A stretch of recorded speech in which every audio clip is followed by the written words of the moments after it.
Hello everyone. आज हम chapter 8 मानव कल्याण में सूक्ष्म जीव शुरुआत करने वाले हैं इस चैप्टर के ऑब्जेक्टिव क्वेश्चन की। तो देखो, चैप्टर 8 है मानव कल्याण में सूक्ष्म जीव और इसके ऑब्जेक्टिव क्वेश्चन इस प्रकार देखिएगा।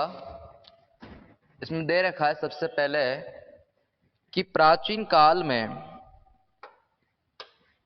काल में पनीर किससे बनाई जाती थी। ऑप्शन ए दे रखा है जीवाणु, ऑप्शन बी कवक, option C rennet enzyme, option D इनमें से कोई नहीं। तो देखो, पहले क्या होता था, जानवरों को मारने के बाद उनके आमाशय से अर्थात उनके स्टमक से रेनेट एंजाइम प्राप्त किया जाता था। इसी रेनेट एंजाइम के द्वारा पनीर बनाई जाती थी। तो आंसर क्या जाएगा, रेनेट एंजाइम। आगे देखिएगा, अगला क्वेश्चन है कि सूक्ष्म जीव से प्राप्त होने वाला वह रासायनिक पदार्थ जो सूक्ष्म जीवों की वृद्धि को रोकता है। यानी एक सूक्ष्म जीव से जो रासायनिक पदार्थ प्राप्त हो रहा है वो बाकी के अन्य सूक्ष्म जीवों की वृद्धि को रोक रहा है, तो उसे क्या बोलेंगे। Option A antigen, option B antibody, option C antibiotic, option D इनमें से कोई नहीं। तो ऐसा पदार्थ कहलाता है एंटीबायोटिक। एंटीबायोटिक या इसे कह दीजिए प्रतिजैविक, जो सूक्ष्म जीवों के विरुद्ध काम करता है एंटीबायोटिक। तो ये कहलाएगा प्रतिजैविक पदार्थ। आगे देखिएगा, अगला क्वेश्चन है कि एंटीबायोटिक शब्द किसने दिया, किस वैज्ञानिक ने दिया एंटीबायोटिक या प्रतिजैविक शब्द। Option A Alexander Fleming, option B Edward Jenner, option C Louis Pasteur और ऑप्शन डी सालमन वैक्समैन। तो देखिए, एंटीबायोटिक शब्द की बात की जा रही है, ठीक है। ये नहीं पूछा जा रहा कि प्रथम एंटीबायोटिक किसने बनाया, पूछा यह जा रहा है कि एंटीबायोटिक शब्द किसने दिया। तो शब्द दिया था सालमन वैक्समैन के द्वारा। तो इन वैज्ञानिकों ने, या जो सालमन वैक्समैन है, इस वैज्ञानिक के द्वारा एंटीबायोटिक शब्द प्रतिपादित किया गया। आगे देखो, अगला क्वेश्चन है प्रथम प्रतिजैविक एंटीबायोटिक की खोज किसने की। तो हुआ क्या था कि अलेक्जेंडर फ्लेमिंग एक जीवाणु था स्टेफिलोकोकस, इस जीवाणु पर कार्य कर रहे थे। तो प्लेट में बहुत सारे जीवाणुओं के ऐसे झुंड थे और उन्हीं झुंड पर पेनिसिलिन नोटेटम, जो पेनिसिलियम नोटेटम कवक था, उसके कवक जाल बन गए। और कवक जाल बनने के बाद पता चलता है कि इन जीवाणुओं की जो वृद्धि है वो रुक गई। तो जीवाणुओं की वृद्धि को रोकने का काम किसने किया, कवक ने किया। कवक कौन सा था, पेनिसिलियम कवक था। तो पेनिसिलियम कवक के द्वारा इस जीवाणु की वृद्धि को रोका गया। बाद में दो वैज्ञानिक और थे, अर्नेस्ट चेन तथा हार्वर्ड फ्लोरे। तो इन्होंने इस बात की पुष्टि की कि यह कवक के द्वारा बनने वाला रासायनिक पदार्थ प्रतिजैविक पदार्थ है जो इस जीवाणु की वृद्धि को रोक रहा है। तो बाद में सन 1945 में इन तीनों वैज्ञानिकों को इस प्रतिजैविक की खोज के लिए क्या दिया गया, नोबेल पुरस्कार दिया गया। तो यहाँ पे आंसर चला जाएगा अलेक्जेंडर फ्लेमिंग। यदि इसके साथ अर्नेस्ट चेन और हार्वर्ड फ्लोरे आता है तो फिर उपरोक्त सभी आंसर जाएगा। बात करते हैं अब अगले क्वेश्चन की। अगला क्वेश्चन दिया हुआ है कि बायोगैस में किस गैस की मात्रा सर्वाधिक होती है, कौन सी गैस सर्वाधिक मात्रा में होती है। तो देखिए, ऑप्शन ए दे रखा है CH4 यानी कि मेथेन, ऑप्शन बी दे रखा है CO2 यानी कि carbon dioxide, option C hydrogen और ऑप्शन डी नाइट्रोजन। तो सर्वाधिक मात्रा में जो होती है वो होती है मेथेन। बायोगैस या कह दीजिए जैव गैस में सर्वाधिक मात्रा किसकी होती है, मेथेन की। लगभग 50 से 70% मात्रा इसकी होती है। तो ऑप्शन ए CH4 मेथेन इसका सही उत्तर होगा। आगे देखो, साइट्रिक तथा ऑक्सैलिक अम्ल किससे प्राप्त होता है? निम्न में से किससे प्राप्त होता है? ऑप्शन ए दे रखा है Trichoderma polysporum, option B Monascus या Monascus purpureus, option C Acetobacter aceti और ऑप्शन डी एस्परजिलस नाइगर। तो यहाँ पर साइट्रिक तथा ऑक्सैलिक अम्ल जो पूछा गया है वो प्राप्त होगा एस्परजिलस नाइगर कवक।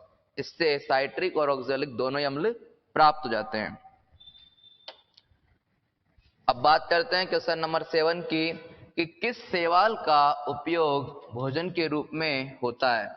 यानी कि प्रोटीन की प्रचुरता के कारण इन शैवाल का उपयोग भोजन के रूप में होता है, वो कौन कौन से हैं?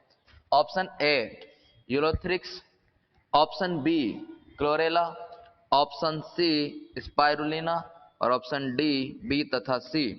तो देखिए, क्लोरेला और स्पाइरुलिना ये दोनों ही शैवाल प्रोटीन की प्रचुरता के कारण भोजन के रूप में उपयोग में लिए जाते हैं। तो आंसर क्या हो जाएगा? बी तथा सी, अर्थात ऑप्शन डी इसका सही उत्तर होगा। आगे देखिएगा, अगला क्वेश्चन है कि प्रतिरक्षा संदमक औषधि साइक्लोस्पोरिन ए किससे प्राप्त होता है? प्रतिरक्षा संदमक का मतलब है कि जब अंग प्रत्यारोपण में किसी और व्यक्ति का जो अंग लिया जाता है तो उससे पहले शरीर की प्रतिरक्षा को कुछ समय के लिए अवरुद्ध किया जाता है, रोका जाता है, ताकि बाहर से दूसरा अंग जो हम लगा रहे हैं वह उस शरीर के द्वारा स्वीकार किया जा सके, एक्सेप्ट किया जा सके। इसके लिए कौन काम में लिया जाता है? प्रतिरक्षा संदमक पदार्थ। तो देखिए, यहाँ पे उदाहरण है साइक्लोस्पोरिन ए, यह किससे प्राप्त होगा? ऑप्शन ए मोनास्कस परप्यूरियस से, ऑप्शन बी ट्राइकोडर्मा पॉलिस्पोरम से, ऑप्शन सी एसिटोबैक्टर एसिटी से और ऑप्शन डी एस्परजिलस नाइगर से। तो ये जो प्राप्त होता है ये प्राप्त होता है ट्राइकोडर्मा पॉलिस्पोरम से। तो ऑप्शन बी इसका सही उत्तर होगा। ओके, बात करते हैं अगले क्वेश्चन की। अगला क्वेश्चन पूछा जा रहा है कि निम्न में से एसिटिक अम्ल किससे प्राप्त होता है? ऑप्शन ए एस्परजिलस नाइजर से, ऑप्शन बी एसिटोबैक्टर एसिटी से, ऑप्शन सी दोनों से और ऑप्शन डी है इनमें से कोई नहीं। तो इसका जो उत्तर होगा वो होगा एसिटोबैक्टर एसिटी। ठीक है, यहाँ पर दोनों नहीं होगा। क्यों? क्योंकि इससे जो प्राप्त होता है साइट्रिक या सीट्रिक और ऑक्सैलिक प्राप्त होता है, जबकि एसिटोबैक्टर एसिटी से जो प्राप्त होता है वो होता है एसिटिक अम्ल। बात करते हैं अगले क्वेश्चन की कि मवेशियों की आहार नाल में कौन सा जीवाणु होता है? जो दुधारू पशु होते हैं, मवेशियां जो दूध देते हैं, तो उनके आहार नाल में आंतों में कौन सा जीवाणु होता है? Option A Lactobacillus, option B methanogen, option C cyanobacteria, option D उपरोक्त सभी। तो मवेशियों की आंतों में या आहार नाल में जो जीवाणु होगा वो होता है मेथेनोजन जीवाणु। इन्हें अवायवीय जीवाणु या आर्की बैक्टीरिया भी अपन बोलते हैं। आगे हम बात करते हैं कि निम्न में से किससे स्विस पनीर प्राप्त होता है? स्विस पनीर बनाने के लिए किसका उपयोग किया जाएगा? Option A Propionibacterium shermanii, option B Trichoderma polysporum, option C Monascus purpureus, option D Acetobacter aceti. तो यहाँ पर स्विस पनीर जो प्राप्त होता है वो होता है प्रोपियोनिबैक्टीरियम सेरमनी। ओके, तो ऑप्शन है इसका सही उत्तर होगा। बात करते हैं अगले क्वेश्चन की कि रक्त कोलेस्ट्रॉल को कम करने के वाला कारक स्टेटिन, रक्त में जो कोलेस्ट्रॉल होता है वसा होती है लिपिड जो भी, उसको कम करने का काम किसका होगा? कौन से कारक का होगा? स्टेटिन का होगा, लेकिन ये किससे प्राप्त होगा? तो देखिए, मोनास्कस परप्यूरियस से, ऑप्शन बी स्ट्रेप्टोकोकस से, ऑप्शन सी नाइट्रोकोकस से, ऑप्शन डी इनमें से कोई नहीं। तो ये प्राप्त होता है मोनास्कस परप्यूरियस से। मोनास्कस परप्यूरियस से स्टेटिन प्राप्त होता है, जिसका उपयोग रक्त में कोलेस्ट्रॉल को कम करने में किया जाता है। अगला क्वेश्चन दिया हुआ है कि निम्न में से जैविक नियंत्रण का कारक है, जैविक नियंत्रण का कारक कौन सा है? ऑप्शन ए दे रखा है ट्राइकोडर्मा कवक, ऑप्शन बी दे रखा है बैक्यूलोवायरस, ऑप्शन सी दे रखा है बीटी जीवाणु, और ऑप्शन डी दे रखा है उपरोक्त सभी। बीटी का मतलब होता है बैसिलस थुरिंजियसिस, बैसिलस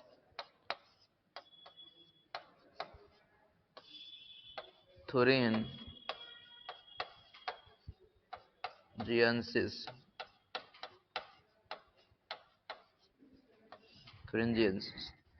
तो ये सभी के सभी जैविक नियंत्रण में काम में आते हैं। तो आंसर हो जाएगा उपरोक्त सभी। ठीक है, ऑप्शन डी इसका सही उत्तर होगा। आगे देखिएगा, अगला क्वेश्चन पूछा गया है कि सीवेज के ठोस निलंबित कण को दूर किया जाता है। ठोस निलंबित कणों को दूर करने में कौन सी विधि काम में आएगी? ऑप्शन ए प्राथमिक उपचार, ऑप्शन बी द्वितीयक उपचार, ऑप्शन सी तृतीयक उपचार, ऑप्शन डी इनमें से कोई नहीं। तो यहां पर प्राथमिक उपचार जो होता है, इसी के द्वारा जो ठोस निलंबित कण है उन्हें दूर किया जाता है। आगे देखिएगा, अगला क्वेश्चन है कि रुधिरवाहिका के थक्के को हटाने के लिए स्ट्रेप्टोकाइनेज किससे प्राप्त होता है? स्ट्रेप्टोकाइनेज जो एंजाइम है उसका स्रोत क्या होगा?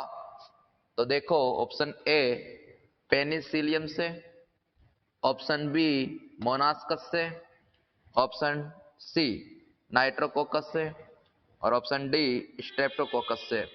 तो स्ट्रेप्टोकोकस से स्ट्रेप्टोकाइनेज जो रक्त में थक्के को हटाने के लिए काम में लिया जाता है। आगे देखिएगा, अगला क्वेश्चन है कि निम्न में से किससे लैक्टिक अम्ल प्राप्त होता है? ऑप्शन ए दे रखा है लैक्टोबैसिलस वल्गैरिस, ऑप्शन बी दे रखा streptococcus lactis, option C rhizopus oryzae, और ऑप्शन डी उपरोक्त सभी। तो ये सभी जो है इन्हीं के द्वारा लैक्टिक अम्ल की प्राप्ति होती है। तो यहाँ पे आंसर जाएगा ऑप्शन डी उपरोक्त सभी। इन सभी से क्या प्राप्त हो सकता है? लैक्टिक अम्ल। आगे देखो, क्वेश्चन नंबर 17 पूछ रहा है कि निम्न में से कौन सा एंजाइम फलों के रस को साफ करने में काम आता है? फलों के रस को पारदर्शी बनाने में, साफ करने में कौन से एंजाइम काम में आता है? Option A pectinase, option B proteases, option C दोनों, और ऑप्शन डी इनमें से कोई नहीं। तो यह एंजाइम जो होगा पैक्टिनेज तथा प्रोटीएजेज दोनों होंगे, तो आंसर जाएगा सी प्रोटीएजेज और पैक्टिनेज, अर्थात ऑप्शन सी का मतलब दोनों।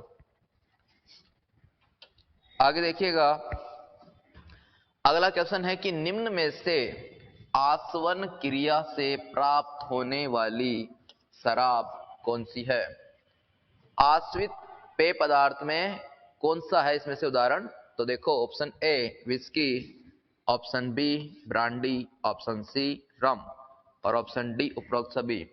तो विस्की, ब्रांडी, रम ये सब की सब आसवन क्रिया से प्राप्त होने वाली शराब है, तो उत्तर जाएगा उपरोक्त सभी। जबकि बिना आसवन के पूछता तो वाइन तथा बियर बिना आसवन के बनती है। ठीक है, तो आसवन वाली पूछिए, तो यहाँ पे विस्की, ब्रांडी और रम उपरोक्त सभी इसका आंसर है। आगे देखो, अगला क्वेश्चन है कपड़ों से तेल के दाग धब्बे हटाने के लिए अपमार्जक में किस एंजाइम का उपयोग होता है? कौन से एंजाइम का उपयोग होगा? ऑप्शन ए सेलुलोज का, ऑप्शन बी लाइपेज का, ऑप्शन सी सुक्रेज का और ऑप्शन डी है इनमें से कोई नहीं। तो यहाँ पे लाइपेज का उपयोग होता है अपमार्जक में। ओके, तो आंसर चला जाएगा ऑप्शन बी लाइपेज। अब आगे देखो, अगला क्वेश्चन है कि सीवेज उपचार के दौरान कवक तंतुओं में उलझे जीवाणुओं के झुंड क्या कहलाते हैं? ऑप्शन ए दिया हुआ है callus, option B colony, option C flocs और ऑप्शन डी इनमें से कोई नहीं। तो यहाँ पे देखो, फ्लॉक्स या उर्णक इसी को बोलते हैं कि कवक तंतुओं में उलझे हुए जीवाणुओं के झुंड क्या कहलाएगा? फ्लॉक्स या उर्णक। अगला क्वेश्चन नंबर 21 क्या पूछ रहा है ये? पेय पदार्थ टोडी को बनाने में कौन प्रयुक्त होता है? टोडी क्या होती है? दक्षिण भारत में जो वृक्ष होते हैं, वृक्ष से जो स्राव होता है, इस स्राव को किण्वित करके, क्या करके? किण्वित, यानी कि सड़ा गलाकर इससे पेय पदार्थ बनाया जाता है। ठीक है, तो ये किससे बनेगा? ऑप्शन ए अंगूर से नहीं, आम से नहीं, अनानास नहीं, किससे बनेगा? ताड़ के वृक्ष। ताड़ के वृक्ष के जो तने होते हैं और उस तने के स्त्राव से जो पदार्थ प्राप्त होता है, उस पदार्थ को किण्वित करके सड़ा गलाकर उससे जो पेय पदार्थ बनता है वो बनता है टोडी, यानी कि पेय पदार्थ। आंसर क्या जाएगा? ताड़ के वृक्ष। आगे देखिएगा, निम्न में से कौन नाइट्रोजन स्थिरीकरण करता है? अर्थात कौन सा इसमें से सूक्ष्मजीव है जो नाइट्रोजन को नाइट्रोजन के यौगिकों में बदलता है? ऑप्शन ए दे रखा है नोस्टॉक, ऑप्शन बी दे रखा है एनाबिना, ऑप्शन सी है ऑसिलेटोरिया और ऑप्शन डी उपरोक्त सभी। तो ये सभी के सभी जो सूक्ष्मजीव है वो नाइट्रोजन को नाइट्रोजन के यौगिकों में बदलने का काम करते हैं, अर्थात नाइट्रोजन स्थिरीकरण में सहायक होते हैं। तो आंसर जाएगा ऑप्शन डी उपरोक्त सभी। उसके बाद देखिएगा, अलेक्जेंडर फ्लेमिंग ने किस जीवाणु पर कार्य किया? कौन सा जीवाणु है इनमें से जिस पर अलेक्जेंडर फ्लेमिंग ने कार्य किया और प्रथम प्रतिजैविक की खोज हुई? तो देखो, option A staphylococcus, option B streptococcus, option C E coli और ऑप्शन डी इनमें से कोई नहीं। इकोलाई का full form Escherichia coli, Escherichia coli. और एक होता है इष्ट का जैविक नाम सैकेरोमाइसीज सेरेविसी, सैकेरोमाइसीज सेरेविसी। ठीक है, तो अलेक्जेंडर फ्लेमिंग ने किस जीवाणु पर कार्य किया? ये था स्टेफिलोकोकस। इन्हीं जीवाणुओं के झुंड पर जब कवक आकर कवक जाल बनाया तो उससे इन जीवाणुओं की वृद्धि रुक गई, क्योंकि वहां पे बनने वाला जो रसायन था पेनिसिलियम नोटेटम, जो कवक था उससे बना था पेनिसिलिन, प्रथम प्रतिजैविक। तो अलेक्जेंडर फ्लेमिंग ने बनाया था।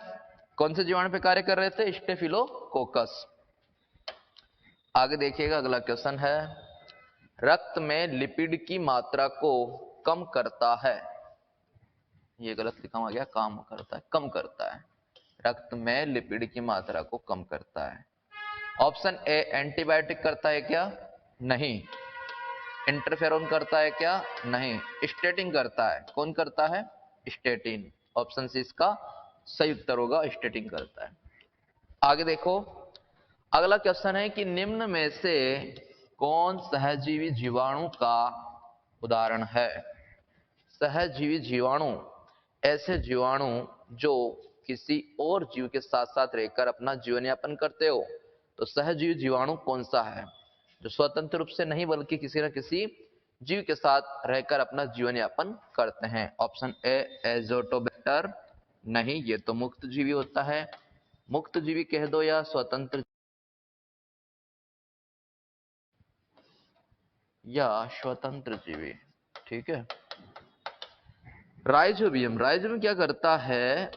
जो फलीदार पौधे होते हैं, जो लेग्यूमिनोसी कुल के पौधे होते हैं, लेग्यूम या लेग्यूमिनोसी, लेग्यूमिनोसी कुल के पौधे, मिनोसी, इस कुल के पौधों की जड़ों में वहां पर राइजोबियम जीवाणु उसके साथ रहता है। तो ये क्या, एक प्रकार का सहजीवी जीवाणु। ऑप्शन बी इसका सही उत्तर होगा।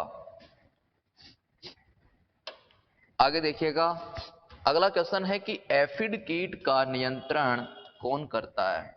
निम्न में से कौन सा जीव है जो एफिड कीट का नियंत्रण करेगा? Option A ladybird, option B dragonfly, option C trichoderma, option D उपरोक्त सभी। तो लेडी बर्ड इस पक्षी के द्वारा एफिड कीट का नियंत्रण किया जाता है, उन्हें भक्षण किया जाता है, उनको नष्ट कर दिया जाता है। तो एफिड कीट का नियंत्रण करती है लेडी बर्ड। कौन करेगी? Lady bird. आगे देखो, अगला क्वेश्चन है LAB, लैक्टिक एसिड बैक्टीरिया जीवाणु दही में किस विटामिन की वृद्धि करवाते हैं? यानी कि कौन से विटामिन की वृद्धि करवाते हैं या किस विटामिन की प्राप्ति होगी? Option A vitamin B12, option B vitamin H, option C vitamin K, option D vitamin A. तो यहां पर विटामिन B12 यह बढ़ जाता है लैक्टिक अम्ल में। जब दही बनता है तो विटामिन B12 की प्राप्ति होती है। आगे देखिएगा, अगला क्वेश्चन है निम्न में से किस स्थान पर मेथेनोजन जीवाणु नहीं होते हैं? मेथेनोजन जीवाणु, ऑप्शन ए मवेशियों के रूमेन में होते हैं, गोबर गैस संयंत्र में भी होते हैं, सक्रिय तापक जो सीवेज और औद्योगिक अपशिष्ट का जो प्राथमिक रूप होता है तो वहां पे इसमें नहीं होते हैं, और पानी से भरे धान के खेत इसमें भी होते हैं। तो फिर क्या हुआ? पूछा क्या था? नहीं होते हैं। नहीं को पकड़ना है हमें कि नहीं होते हैं, ये पूछा है, ठीक है। तो सक्रिय तापक में नहीं होते हैं। बात करते हैं अगले क्वेश्चन की। बीओडी का आकलन किया जाता है। बीओडी का मतलब होता है बायोलॉजिकल ऑक्सीजन डिमांड। तो इसका आकलन कैसे किया जाता है? ऑप्शन ए कुल कार्बनिक पदार्थ से, ऑप्शन बी जैव अपघटनीय कार्बनिक पदार्थ से, ऑप्शन सी ऑक्सीजन की मुक्ति से, ऑप्शन डी ऑक्सीजन की खपत। तो ऑक्सीजन की जो खपत होती है, ऑक्सीजन कितना काम में आ रहा है, ऑक्सीजन कितना खर्च हुआ, उस ऑक्सीजन की खपत के आधार पर बीओडी का आकलन किया जाता है। तो आंसर हो जाएगा ऑक्सीजन की खपत। आगे देखिएगा, लास्ट एंड फाइनल क्वेश्चन है कि निम्न में से कौन जैविक उर्वरक के रूप में सर्वाधिक काम में आता है? निम्न में से कौन सा है सूक्ष्मजीव जो जैविक उर्वरक के रूप में सर्वाधिक काम में आता है? Option A cyanobacteria, option B trichoderma, option C yeast, और ऑप्शन डी उपरोक्त सभी। तो साइनोबैक्टीरिया जो नील हरी शैवाल होते हैं, ये जैविक उर्वरक के रूप में सर्वाधिक काम में आते हैं। ओके, आज की क्लास में इतना ही। मिलते हैं फिर किसी नेक्स्ट क्लास में, तब तक के लिए थैंक यू।